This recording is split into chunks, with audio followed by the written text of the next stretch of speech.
माणिकराव कोकाटेंचं कृषी मंत्रीपद जाणार दिल्लीमधल्या वरिष्ठ सूत्रांची TV9 मराठीला खात्रीलायक माहिती। वादग्रस्त मंत्र्यांबाबत दिल्लीमध्ये फडणवीस तटकरेंची वरिष्ठांशी चर्चा।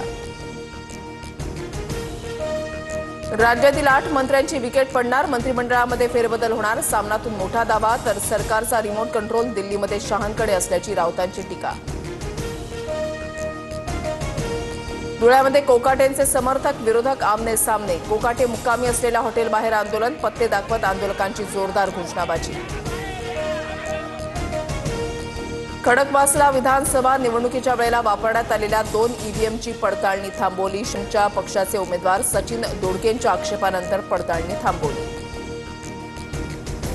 मुंबईत पहाटेपासून मुसळधार पाऊस, मुंबई ठाणे कल्याण डोंबिवली नवी मुंबई पनवेलमध्ये पावसाचा जोर, मुंबई ठाण्याला आज पावसाचा ऑरेंज अलर्ट। गडचिरोलीच्या भामरागडमधील पर्लकोटा नदीला पूर, पर्लकोटा नदीवरील पूल पाण्याखाली, भामरागडचा जिल्हा मुख्यालयाशी संपर्क तुटला। धनंजय मुंडेंना पुन्हा मंत्रिमंडळामध्ये घ्यावं का, हा निर्णय मुख्यमंत्री आणि अजितदादांनी घ्यावा। कृषी घोटाळा प्रकरणामध्ये धनंजय मुंडेंना दिलासा मिळाल्यानंतर भुजबळांची प्रतिक्रिया।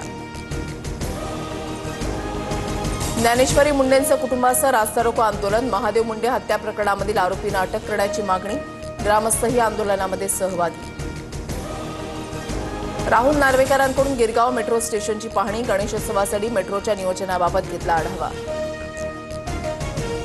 अल्पवयीन मुलांनी स्टंटबाजीच्या नादामध्ये 4 चाकी विद्यार्थिनींच्या घोळक्यामध्ये घातली। कोल्हापूरच्या करवीर तालुक्यामधली घटना, एका विद्यार्थिनीचा मृत्यू, 3 गंभीर जखमी।